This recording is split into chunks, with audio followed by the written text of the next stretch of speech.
Good evening, and thank you all for being with us here tonight. My name is Dr. Carla Barquero, and I am the director of the Sarah T. Hughes Center for Politics and an assistant professor of political science and international relations here at Goucher College.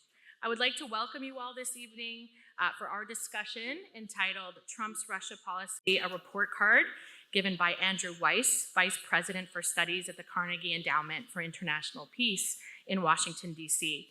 Thanks so much for being here with us tonight, Andrew. This evening is organized by the Baltimore Council on Foreign Affairs and the Sarah T. Hughes Center for Politics. The mission of the Hughes Center is to facilitate student engagement in and participation with the world of politics outside of the classroom. The Hughes Center reflects the vital mission at the heart of Goucher College, which is centered on providing innovative liberal arts education that endows students with a broad, humane perspective for a life of inquiry, creativity, and critical and analytical thinking. Through our work at the Hughes Center and across the Goucher community, we are dedicated to inspiring global change makers. Thank you to our partners at the Baltimore Council on Foreign Affairs, to all Goucher staff who have assisted with the planning and organizing of tonight's event, and to all our audience members, both in person and online. Thank you for joining us. This evening, Andrew Weiss will give his report card on President Trump's Russia policy.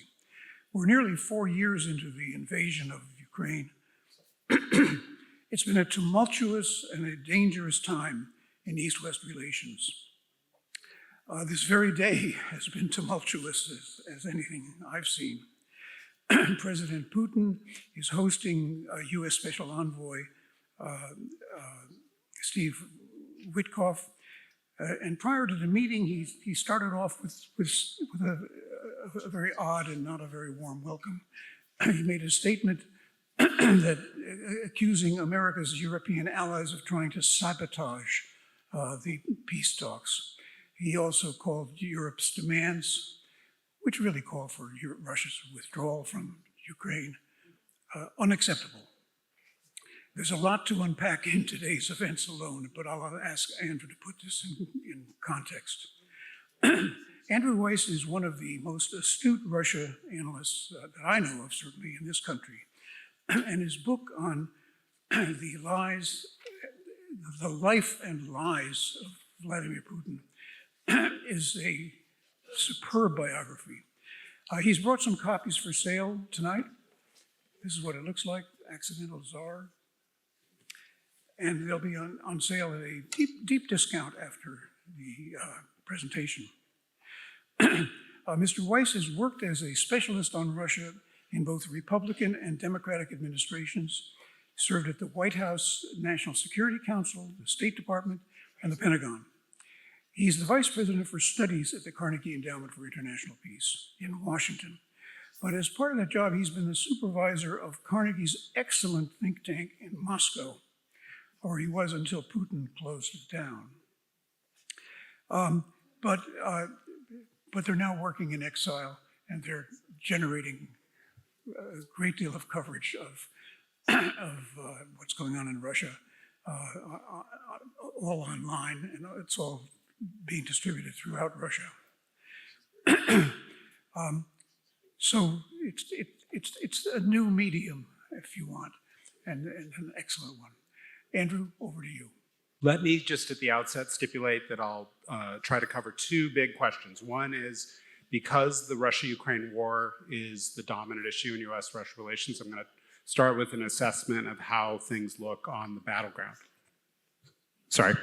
I'm going to start by talking about how things look on the battlefield, and then I'm going to talk a little bit about what has and hasn't changed in Putin's thinking about Ukraine as we enter the 5th year of the war.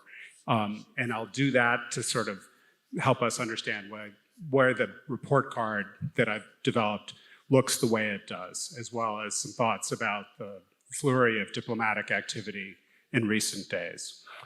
Whenever I talk about these issues, I think that analysts like myself need to start with a degree of humility based on our lousy track record. No one in my line of work predicted that an undistinguished mid-level former intelligence operative would become the president of Russia, would dominate the international scene for the last quarter century and emerge as one of the longest serving, most powerful heads of state.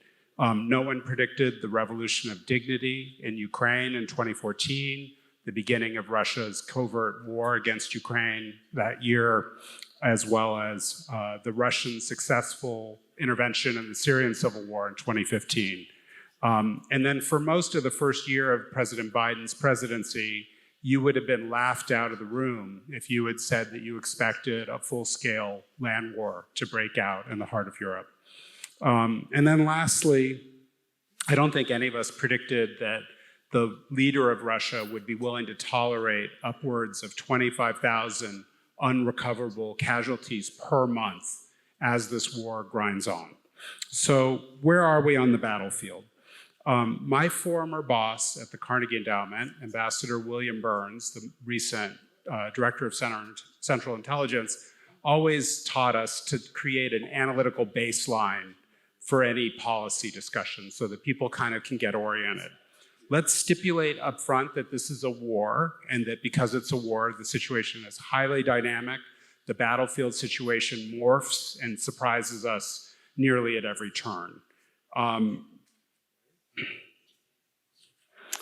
going to divide the war into 4 phases. The first phase began in early 2022 with Putin's attempt to mount a lightning attack on the capital, Kyiv, to decapitate Ukraine's leadership and to take over the country. He failed spectacularly, but only by the narrowest of margins. This was a very close call, notwithstanding the fact that the United States provided abundant strategic warning through the declassification of intelligence information that had been gathered in the autumn of 2021. The second phase of the war was when Putin withdrew his troops from around Kyiv and decided to focus military activity primarily on the region known as the Donbass. And then in late summer and early fall of 2022, Ukraine made a series of dramatic gains. They pushed Russia out of Kharkiv and Kherson and moved Russian forces off of the right bank of the Dnieper River. And that's when we had one of these really scary moments where people started to wonder whether Russia might use tactical nuclear weapons if their forces were collapsing. Third phase of the war was the hardening of the front line, which is stretching more than 1,000 kilometers. And that's when people started to talk about this as a war of attrition with trenches, similar to what we saw in World War I. And then fourth, which is the current phase of the war, that's been characterized by Ukraine slowly ceding territory following the failure of a counteroffensive that ended in winter of 2023, so almost 2 years ago. And that current phase, where Ukraine has essentially been losing slowly, has also been marked by the fact that neither side has the ability to maneuver in significant numbers of men or equipment. And there is a massive fielding of UAVs and other sensors on the battlefield, which makes any movement by either side very difficult, given that it's almost immediately detected and attacked. So that's the situation as sort of a 80,000 foot level. Let's come down a little bit. Vladimir Putin has many weaknesses, but he's no fool. And he surely knows that the Russian military today is paying a massive price for what are largely marginal gains. The situation today is even less favorable for him in the 2 regions that Russia has annexed but doesn't control, Kherson and Zaporizhia. And despite it all, Ukraine has lots of problems. They are denying the Russian military any momentum on the battlefield. So even when they make successes, their ability to capitalize and kind of drive ahead is inherently circumscribed. My colleague at the Carnegie Endowment, Michael Kaufman, recently returned from the front line, and his report, which is delivered in kind of Mike's classic avuncular way, is the situation's not great, but it's also not that bad. And it's not that bad compared to where we were at this time exactly a year ago. So whatever you read in the newspaper, it would be a fundamental mistake to jump to the conclusion that the fall of any small town in the Donbass region, many of which none of us has ever heard of before this war, is a decisive turning point. So people who are claiming that this town's seizure by Russian forces is the turning point are misleading you or misleading themselves. Nevertheless, Russia has opened up significant advantages in the current moment. And you can see that by the fact that they have now outmatched the Ukrainians in drone warfare. They continue to use systems like glide bombs and ballistic missiles to pound Ukrainian cities and critical infrastructure. And all of these successes represent an ugly truth, which is that Russia is outperforming the United States and Europe in terms of mobilizing its defense industry to produce the items that it needs to conduct the war. So where is Putin coming from? Like, why is he so steadfast, and why is he tolerant of such enormous losses of men, materiel, and his international standing? Well, first and foremost, he's confident. He believes that time is on his side and that he can continue to grind down the Ukrainians to get what he wants. And there is nothing he's seen over the course of President Trump's second term that dissuades him from that core belief. And making matters worse is the fact that the current administration has taken what little leverage the United States had built up in the previous period in the war and basically tossed it out the window. So for the first several years of the war, we had the closest possible unity of purpose with the Ukrainians and the Europeans. We had a strong economic sanctions program in place, and we had a fairly robust effort to isolate Russia on the international stage. All of these items, as I said a second ago, flew out the window when President Trump returned to the White House. Well, why? Well, the administration has deluded itself that it knows what Putin wants. And in the words of presidential envoy Steve Witkoff in the leaked conversation with Putin's senior aide Yuri Ushakov the other day, quote, "I know what it's going to take to get a peace deal done. Donetsk and maybe a land swap somewhere." So unfortunately, this war is not a real estate transaction. And it's breathtaking that anyone in a senior position in this administration continues to talk in such terms, as if changing lines on a map over that describes the depopulated and devastated parts of the Donbass region will somehow end the war. If it were that easy, the Biden administration surely would have pulled it off and spared us the past several years of agony. We need to be honest with ourselves about what Putin wants and why his goals may make it practically impossible to end this war at the negotiating table. And I think it's very unfortunate that for the last going on 5 years, people keep talking as if there will be some big negotiation at the end of this, in which you give a little and they give a little, and we somehow all find a way to live harmoniously again. I think that's a dangerous fallacy, that we are going to come to a new sort of modus vivendi with a regime like Putin's. Putin repeatedly says that this war has to address root causes. And those root causes are described in a series of public statements that Putin and other Russian officials have made over the years. And it's no exaggeration to say that those root causes would require Ukraine's disappearance as an independent sovereign nation and its forcible resubjugation back under Russia's wing. In specific terms, Russia's idea of the root causes includes, quote, Kyiv completely withdrawing its troops from Donetsk People's Republic, Luhansk People's Republic, Zaporizhia and Kherson Oblast. It requires, quote, the neutral, non-aligned, non-nuclear status of Ukraine, its demilitarization and denazification. These clunky Russian terms, translated into plain English, means Ukraine needs to give up its military and to remove its democratically elected government in favor of a Russian-approved alternative. Moscow has proposed specific numerical caps on the size of Ukraine's armed forces and its military equipment, essentially turning it into a lightly armed constabulary, similar to state troopers and people like that we rely on in our country to issue traffic tickets and things like that. It's not a country that would resemble anything near the Ukraine that has existed since 1991.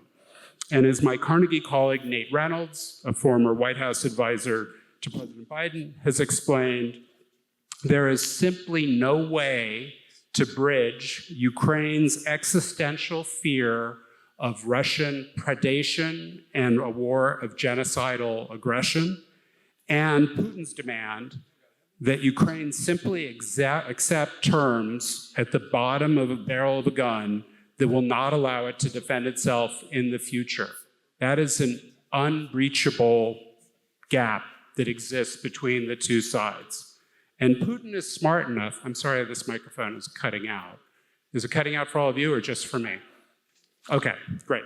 And Putin is probably no fool, as I said earlier, and he's probably smart enough to recognize that the things that he's demanding are probably too much.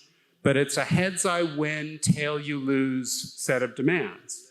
Because any US deal that is rammed down Ukraine's throat would probably trigger a devastating political crisis inside Ukraine that throws the country into a level of political dysfunction and vulnerability.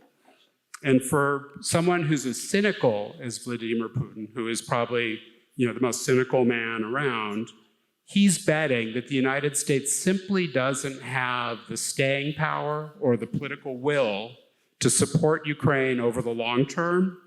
And he's confident that he can separate the United States from Europe, a goal that animated Soviet leaders for decades and now is within his grasp. The fact that the Europeans have underperformed at various points in this crisis and are now today at an impasse about how to deal with the Trump administration, let alone how to find the funding that would sustain Ukraine for the foreseeable future, suggests that Putin is not entirely wrong in his diagnosis of the frailties of the transatlantic family. Back in 2023, the watchword for this war was sustainment. And I guess I gotta say, these terms are all kind of in bureaucratic English. They're not readily understandable. But as I mentioned earlier, the United States and Europe have simply failed to keep pace with mobilizing our defense industrial base in the way that Vladimir Putin has. The Pentagon, which has provided so much equipment to Ukraine, today honestly says their cupboards are bare. There are no additional supplies readily at hand to give to the Ukrainians that are not required to meet US national security requirements elsewhere in the world, including in the Middle East and East Asia. Just to take one concrete example, this is an artillery war, and when the war started, the United States had one mom and pop factory in Scranton, Pennsylvania, churning out 155 millimeter artillery shells. We were producing about 14,000 shells per month. On a single day in 2022, the Russians were firing 20,000 shells. Today, the United States is only producing about 40,000 of these shells per month.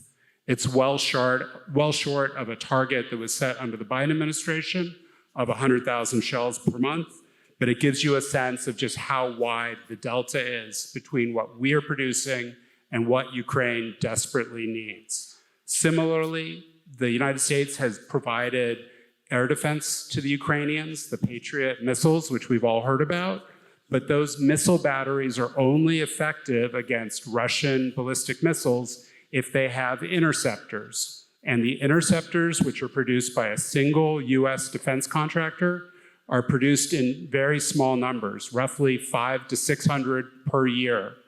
You need 2 interceptors to hit a single Russian missile as it approaches a major Ukrainian city or a critical infrastructure target. So a gap is opening up which we simply can't sustain, and Ukraine probably can't endure without making major changes in what the country looks like, where its people live, and how it gets through this coming brutal winter. So let's talk about the report card. And then on that note, hopefully we can have a conversation. So ugly reality is intruding, and it's the reality that I just described. Putin plans to grind this out. Ukraine badly needs a breather. And even if Kamala Harris had been elected president last year, US policy towards the war in Ukraine was in serious need of a new modus vivendi with Ukraine and with our European partners. In an ideal world, that modus vivendi would have focused on helping Ukraine convince Putin that he will never get what he wants and to turn Ukraine into a very well-armed porcupine that can resist Russian aggression. That, to my mind, is the only way this war ever ends, is when Putin becomes so frustrated that he figures he's got to take a break. Unfortunately, after Trump returned to the White House, we have been, I think every one of us in this room, overwhelmed by a series of zigzags and dramatic policy announcements that keep us sort of off balance, confused, and oftentimes despondent. There's a level of cognitive and emotional overload, which I think affects our ability to see clearly what's happening in this war and what the United States needs to do to support the people of Ukraine. So if we zoom out of I think there are several consistent patterns that emerge. First, the United States is now running a highly personalistic foreign policy, which depends on the whims of Mr. Trump and a small number of close advisors, none of whom has any depth or actual expertise on Russia, Ukraine, or the war itself. My impression, which I can't prove, is that much of what Mr. Trump says in public mirrors what he says in private. So this is a situation of what you see is what you get. And since Donald Trump first entered political life in 2016, he has been very consistent about what he describes as the importance of getting along with Russia. And he has cited that goal constantly in his first term as a presidential candidate in 2024 and since returning to the White House. It's never been well defined about what getting along with Russia would produce for the United States. Back in 2016, he tied this to the fight against ISIS. Today, it's somehow connected to issues like finding rare earths or pursuing commercial opportunities in the Arctic. And frequently, these goals collide head-on with the massive amount of grievances and mistrust that have accumulated on both sides. And every day that clicks by, this underlying goal of getting along with Russia looks more and more elusive. And we all realize that the president has tons of issues in his inbox, and figuring out the Russia problem is often crowded out by more urgent problems like the crisis in the Middle East. So there is no low-hanging fruit here for President Trump to grab to demonstrate that the US-Russia relationship can be relaunched until the war in Ukraine is resolved. As the Wall Street Journal reported over the weekend, the Russians have also found a way to try to worm their way into the good graces of members of the Trump entourage by dangling lucrative commercial opportunities. But thankfully, none of these ideas have actually been translated into reality, highlighting the gap between promises and reality. And then lastly, President Trump, for anything you care to say about him, is acutely aware of US politics. And I think he, despite some of the pressure of different members of his administration, is very much aware that Joe Biden's presidency never really recovered from the horrible scenes at the Kabul airport in summer of 2021. And I think he's quite concerned that something similar happening in Ukraine would be laid at his doorstep and would put a big shadow over his entire presidency. So even as this administration oscillates in its policy, I think President Trump remains very aware that this is a political hot potato. So where are we? If you had asked me in this talk we're being held 3 weeks ago, I would have said things are pretty good. The administration has steered away from some of its worst ideas that were visible in the aftermath of the disastrous meeting in the Oval Office in February between President Trump and President Zelensky. We saw that Ukraine would not collapse in a week or two, which is what Vladimir Putin had predicted. We saw the creation of a large pipeline of US weapons for Ukraine, purchased by our European allies. We saw the continuation of US intelligence support, which is so important for the effectiveness of Ukraine's troops on the battlefield and its ability to defend itself against Russian attacks. And we saw, as I alluded to a moment ago, that the areas of overlap between the United States and Russia, in terms of how we think about the world, are actually quite small. The administration is probably in no position to launch a full-scale arms control negotiation with Russia, given the challenges created by China's rapid nuclear modernization program. It can't persuade Russia to give up its strong embrace of China and its increasingly dangerous cooperation with countries like North Korea and Iran. The president is not in a position to wave a magic wand and make those things go away. So we can talk, and I'm conscious of our time, and I want to wrap up here, about today's meetings in Moscow and the leak and this 28-point plan and whether this is any way to run the railroad. I think that short answer is no, it's not a good approach to take Russian ideas and then stamp that they came from the United States and to sort of put pressure on the Ukrainians in a take it or leave it demand that President Trump issued before Thanksgiving, which was accompanied by a threat to cut off military support and intelligence information that the Ukrainians desperately need. And there are tentative signs today that some of the demands that were outlined in this 28-point plan have since been watered down or massaged. But the fact that key allies of the United States, like Germany, were deliberately cut out of this initiative, I think is another reminder that the administration is mistrustful of the Europeans, views them essentially as free riders, and believes that the war in Ukraine is Europe's problem and that it should be up to the Europeans to lead the way on handling a belligerent Russia. So what do we do about all this? And here's where I'm going to wrap up. We are well past the point where there are neat and tidy solutions to this war. As I was talking to folks before we began, I fully expect the United States to have an adversarial relationship with Russia for the balance of my professional career. The scale of our disagreements and the grievances on both sides are almost impossible to bridge, notwithstanding Donald Trump's abundant goodwill towards Putin and his desire to get along with Russia.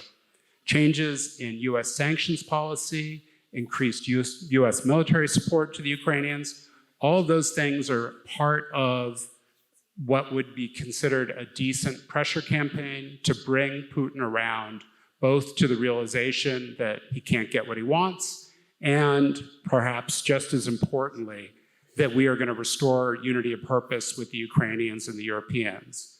I'm not sure if that will happen. I'm not naive, but I don't expect the Ukrainians to surrender. They believe they are in a war on which their very existence depends.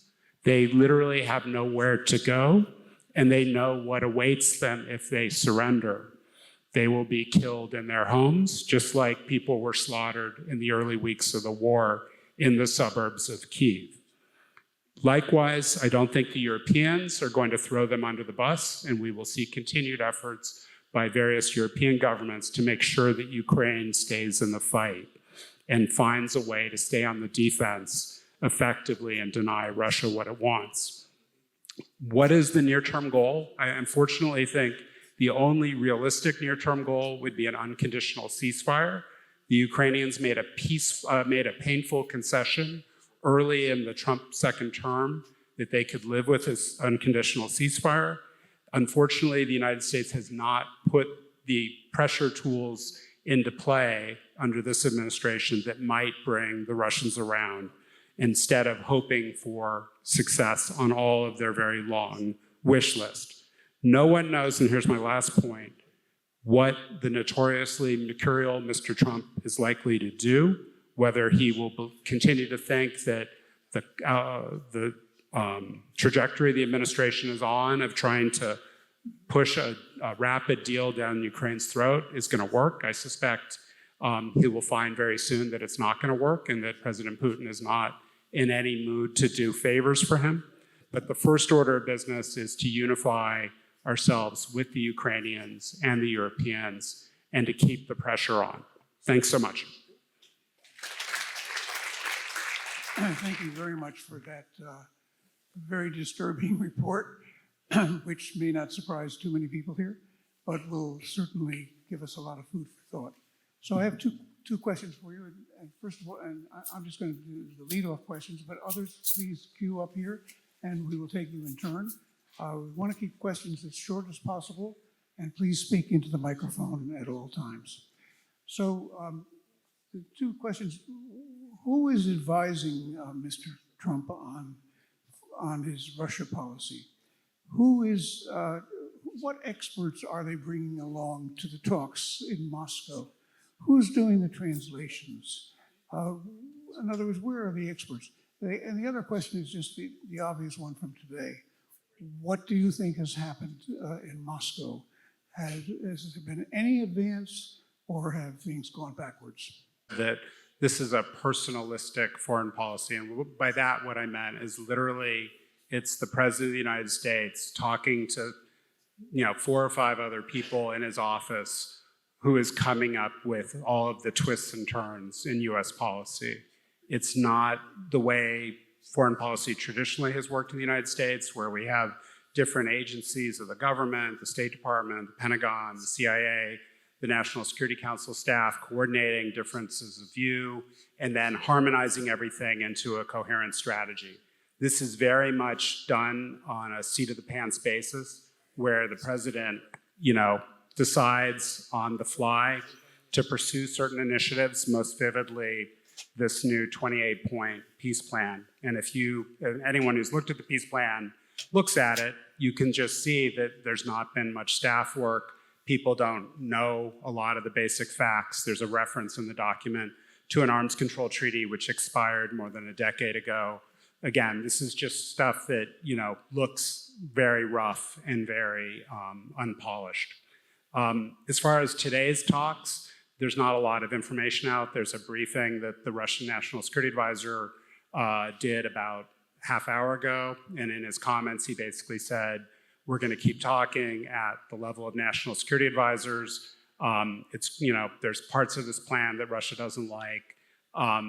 And the Russians are enjoying every minute of this. They enjoy watching the Ukrainians freak out and the Europeans worry that they're being abandoned by the United States. So this is a gift that keeps giving, and it creates tremendous mistrust in Kyiv and in Europe that the United States and Russia are somehow going to team up and do a deal behind their backs. It just plays on deep, deep fears. A question from our Zoom audience was, what are the reasons the economic restrictions seem to be so ineffective against Russia? The United States and Europe created a sanctions program against Russia, which is probably the largest program ever attempted against a large economy, which has a globally important role in the way Russia does as one of the world's biggest providers of hydrocarbons on world markets. That sanctions program was a tool. It was not an end in itself. And the idea of any sanctions program is over time to create enough pain that a government makes better choices. Unfortunately, there was a big loophole in the sanctions program as it was originally developed, which is Russia was allowed to continue to sell oil on global markets. And there was worry at the time the war started about inflation, and that if you took the millions of barrels that Russia sells every day off the market, American consumers and European consumers would have immediately been hurt. So there was no easy way to manage that problem without injuring our own prosperity and our own interests. And I think that has been the bind that policymakers have been in ever since, which is there are tools we could apply that would really make the Russian economy hurt, but they would hurt us quite significantly in the process. So we should never, I think, bank on Russia's being crippled by economic pain as a determinant of how it thinks about its foreign policy. And for Vladimir Putin, he clearly has decided that what he's after in Ukraine is so important that he's willing to put up with tremendous loss of life and tremendous economic pain. So economic determinism is not our friend here. And we need to just remember that Russia is a very large, very wealthy country, and Ukraine is a relatively small and poor country. So there is an automatic advantage that accrues to the Russians as the longer this war continues. I have two questions. One of them is, from my understanding, Russia has a different view of sovereignty than the rest of the world. So if the invasion of Ukraine was successful, how would that then shift the rest of the world's view of sovereignty? And then my second question, which is quite different, is what do you think the US and other countries should do in relation to the humanitarian concerns that this war is creating? So Vladimir Putin loves to talk about sovereignty, and he loves to claim that Russia is unique as one of the only sovereign countries in the world, which basically in his eyes means it doesn't allow itself to be bossed around. It's a narrative. I don't love the word narrative, but it's something that has been a very useful political argument for him to make the Russian people rally around the flag and to claim that in the past, Russia was at the mercy of the outside world when the Soviet Union collapsed and was being led down various paths that were harmful for Russia. So it's part of his logic to make the Russian people feel that what he's doing has to be right and that anyone who opposes what he's doing is automatically on the Western payroll. So I think it's one of these topics that is out there. Other countries around the world have now sort of gotten on the bandwagon, and the fact that the United States tends to be a very overbearing global power provides ammunition. And that given that the United States, often acts out of, its own self-interest, and increasingly so, has made these arguments more powerful, especially in parts of what is called the global South. So it's not, I don't want to claim that these issues are completely made up, but they just, again, they're part of a logic that Russia uses to try to make it seem like the global good guy and to kind of, make the Russian people more subservient and more on side with his agenda. On humanitarian issues, Ukraine has suffered a tremendous population loss. It went from being a country that had a population above, say, 40 million. Today, no one has a great estimate of the size of the population, but it's probably around 25 million. So a huge number of people have moved to Europe, especially women and families. And it really creates, I think, a serious set of challenges for any Ukrainian leader to think about what will the country's economic prosperity look like in the future. As the winter approaches, I think there's real serious concern about safety of populations living in big cities. And it's not, I think, to be ruled out that people will leave big cities if there's a loss of power, a loss of heat, loss of water and drinking water systems. And we could see increased population movements either into rural areas or perhaps back into Europe. And all of this is politically controversial because a lot of countries in Europe are feeling very negative about immigration. And so, in some ways, coming back to the idea that Putin wins either way, the worse things get, in some ways he thinks it's better for Russia. Thank you. I had a question about the US position in the world. We are at a point where the US administration now is attacking boats off the coast of Venezuela, right, the Caribbean, trying to, I think, instigate a conflict there. We have an administration currently that is supporting a despotic leader, right, in Israel in terms of the genocide that it's committing against Gazans. And so I'm trying to figure out how much legitimacy does this administration really have when it comes to protecting Ukraine, given its sort of, perspective on Russia, its connection to Putin. It seems like this is a very unlikely diplomatic conversation that the US will be able to broker. The last part of your comment is the place that I would put my emphasis, which is that the Trump administration is portraying itself as a mediator, and that it somehow can stand between Russia and Ukraine and be even-handed. I disagree with that. I think the United States is on Ukraine's side, and I think of Russia as a menace and a threat. So it's a mistake just by construction for the United States to go into these conversations without the full support of the Ukrainian side. So as I mentioned a minute ago, there's a lot of mistrust, a lot of worry that the United States is cooking up initiatives that would not be coordinated with the Ukrainians or our European allies. And then your questions about, has the United States squandered a lot of its global leadership role? Undoubtedly, that is now seen by this administration in many ways as more of an albatross around its neck, and it would like to bilateralize as many problems as possible so that the United States can throw its weight around, as opposed to being the kind of steward of some bigger global arrangement where the United States agrees to live by certain rules of the road. The US administration, current administration, views those kinds of things, alliances, international or multilateral organizations, as impinging on US freedom of maneuver, and it would love to be able to just kind of create bilateral leverage over countries that are less powerful than we are.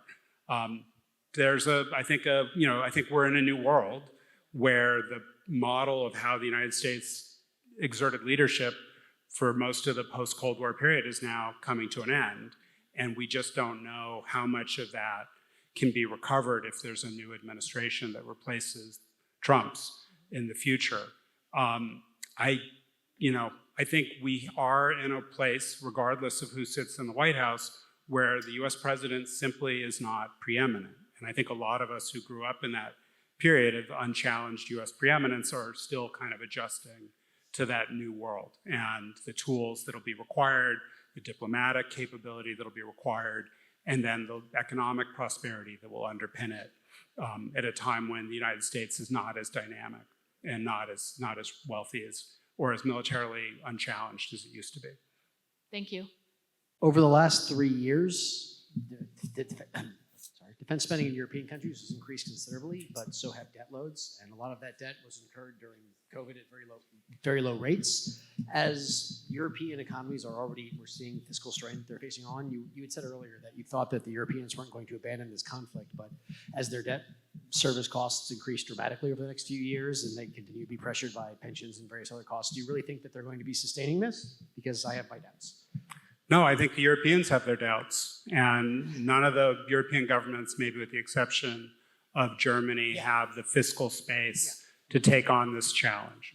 And Italy, France, the UK, as you say, have big debt burdens and are simply not in a position to either underwrite Ukraine's needs or to build the kind of capable militaries that they're going to need to contend with Russia on their own, assuming the United States continues to back away. So the Europeans are in a really precarious spot.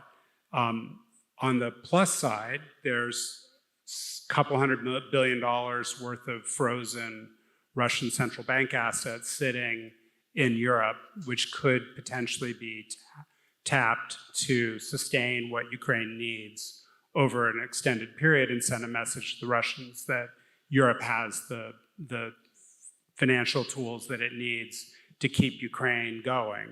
More broadly, they don't have a good answer to the problem of what are you going to do if the United States walks away and passes the responsibility for dealing with the Russian threat entirely to the Europeans. And I think that's where you see this kind of very loud silence over the past 3 weeks, where it looks like that's precisely what the United States is doing.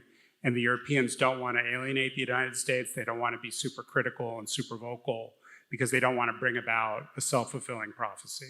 Right, but even if the US doesn't walk away, it just continues support at present levels, and the Europeans are unable to sustain support at present levels, and the Ukrainians obviously can't pay for this war on their own. If you are Putin, why not just keep rolling the dice and hope that you win out in the end? Because that's the problem that I see looking at the situation is Russia can keep this up for a while, and not forever. It's not free by any stretch. There's 500,000 Russian dead, almost. But they can keep it up for a while, and it doesn't seem to me that necessarily their opponents can. Yeah, no, that's the quandary we're in. So, I mean, there's no sugarcoating it. Okay, little bit that to remind on a history. It was always, I'm not worried much about Trump things. What was previous and academia thought, if you have a trade, democracy will come. And that didn't happen with Russia, didn't happen with China. And now it's time to change that. And second is like when we talk about in East Ukraine, maybe are some Russian minorities. Okay, let's say they can have a referendum. But same time, we can ask referendum in Chechnya, Tatarstan. And when they took Crimea, Crimea didn't have a Russian minority there. That's all. So if I understood your question correctly, I want to say that there is plenty of room for Russian mischief, that they will continue to try to press whatever arguments they have to make Western governments uncomfortable, to make the government in Ukraine uncomfortable. And we have a problem where how do you respond to that? How do you do it without playing whack-a-mole, if you know that American expression, where you spread yourself so thin? And that's where I think the Trump administration will see if they come up with a more sustainable, coherent strategy, but you have to match means and ends. We have to have achievable goals. We're not going to make Russia a flourishing market economy with a representative democracy. I don't expect that in my lifetime. I don't expect Russia to be destroyed or defeated. We're going to have a dangerous, belligerent Russia, and we're going to need to have the military capability, the alliances, and the sense of why we're concerned about this, and be able to resource it properly. And I don't think that's an insurmountable challenge for the United States. And we sort of alternate, unfortunately, between the sky is falling, Putin's under every rock, the Russians are coming, and they're 10 feet tall. And the other side of it, which is they're our friends, or they're such, they're such a crummy military, we don't need to worry about them. And the reality, obviously, is somewhere in the middle. Can you explain why the Russian people continue to support the war, given that their economic issues and they're losing their young men? And also, can you talk about the North Koreans? Are they still involved? You don't hear too much. And thirdly, will Russia ever use tactical nuclear weapons? On the Russian people, Russia is an atomized society where a lot of people just want to be left alone, and where the government is really happy to have them on the sidelines. It's not trying to build a dictatorship where everyone in the country is supposed to, mobilize and provide support. They would really be happy for everyone to be stuck on their phones, as a former colleague mentioned, playing Tetris. Like, that's a pretty good formula. And when that formula is not enough, you can scare a few people and send a message throughout the society that challenging the regime is dangerous. And they've done that on numerous occasions. There's some famous cases of people having their kid draw a picture in school and the father loses custody and gets thrown into jail. You only need one or two of those stories to reverberate throughout a generally risk-averse society. So in terms of the loss of life, it's important to remember that the majority of Russian combat losses are people who volunteered, who were lured by the prospect of high salaries and big signing bonuses and big death benefits. These are not 18-year-olds. The average age of people killed in the war is in the mid-30s. These are people who were, fighting on their, based on the sense that there's a big economic opportunity. On the question of North Korea, the North Koreans are capitalizing on the fact that Russia wants to be their friend and that Russia needed stuff that North Korea had ample supplies of, specifically the artillery shells that I referred to earlier. A big part of how Russia was able to plug the gap in its own capabilities was by buying ammunition from the North Koreans, who had amassed massive stocks of that stuff since the Korean War. I think the role that the North Koreans are playing on the battlefield is it's something that's disturbing. It's not militarily significant. On nuclear weapons, there has not been, to my mind, a moment of such extreme crisis facing the Russian military and the survival of the Russian state that ever made use of nuclear weapons a serious possibility. But it's something that the President of the United States at the time in October of 2022 had to take seriously because nuclear weapons are such a uniquely dangerous and cataclysmic event. So I don't think the prospect of nuclear use was as high as people talk about it being. But the Russians love this issue because it's one of their tools, as I was mentioning a second ago with our other, the other person who posed the question. The Russians love things like this because they scare people in the West. They create division, they create fear, and they are intimidating. And the Russians can do that just by, blabbing about it on their cell phones and hoping that the United States intelligence apparatus picks it up. And they love talking about it publicly because it's something that they know throws a kind of monkey wrench into the debate, which is, is Ukraine worth having a nuclear war over? And that's, again, just the Russians are very good at kind of pushing those kinds of messages forward. Why hasn't Ukraine attacked a Russian naval base in Kaliningrad? The Ukrainians, the question was, why haven't they attacked Russian military facilities in Kaliningrad, which is along the Baltic coast? The Ukrainians have shown increasing capability to conduct very long-range strikes against Russian military targets. There's been this prominent campaign against energy infrastructure over the past 6 weeks. These are not easy attacks. They require huge numbers of drones to cheat and sneak their way through Russia's very formidable air defenses, and then to finally create some kind of impact on the target.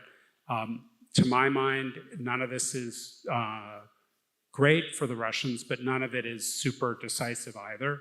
It doesn't create a strategic effect.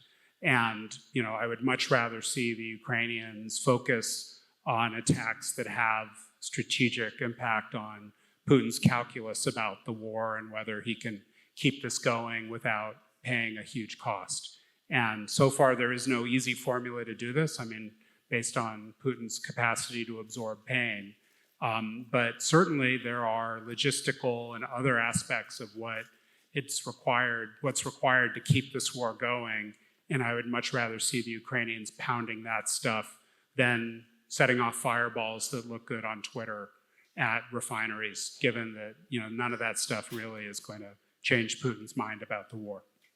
If you could just talk a little bit about the Witkoff conversation and internal Russian leak, any possible causes, and what this tells us about the state of Russia.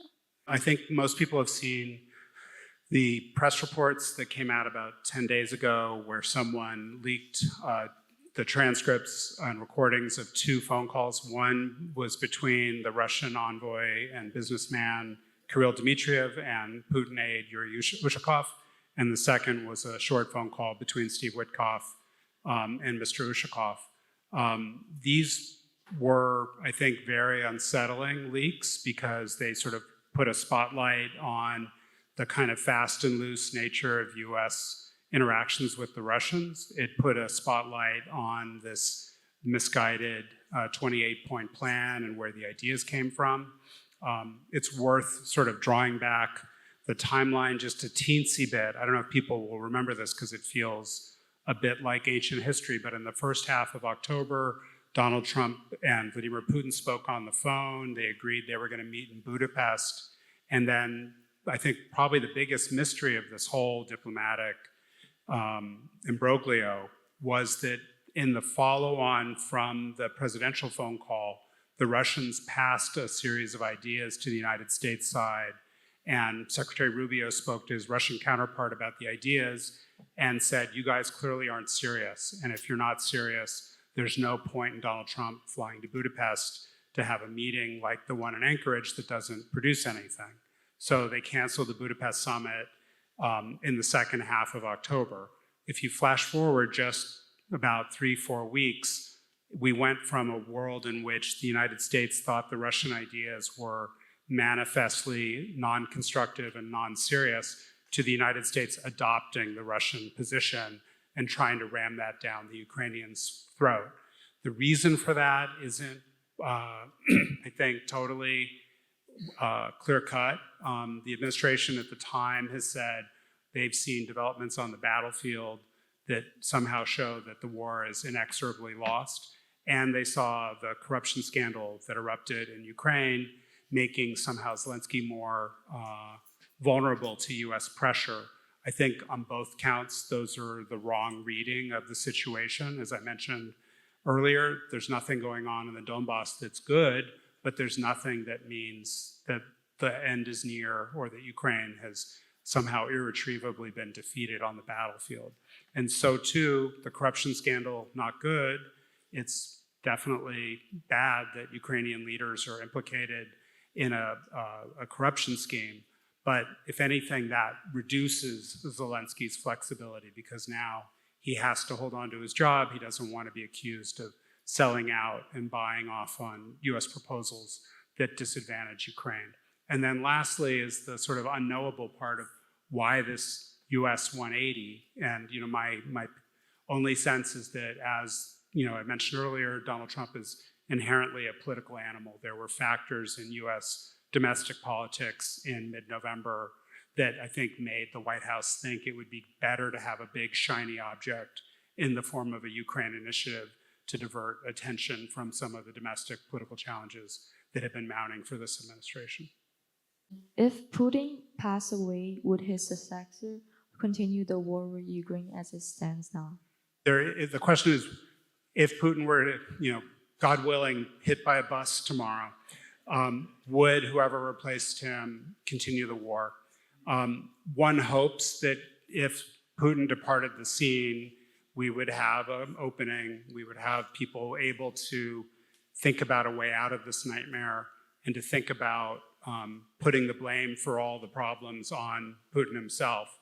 At the same time, I think it is a problem to make any assumption that Vladimir Putin is leaving the scene in the near future. My sense is this is a guy who's going to be around for a while. He's relatively young, he's relatively healthy, and his only way to leave power is unfortunately feet first. So, I think our policy has to be predicated on the notion that he's going to be around for the next decade or longer.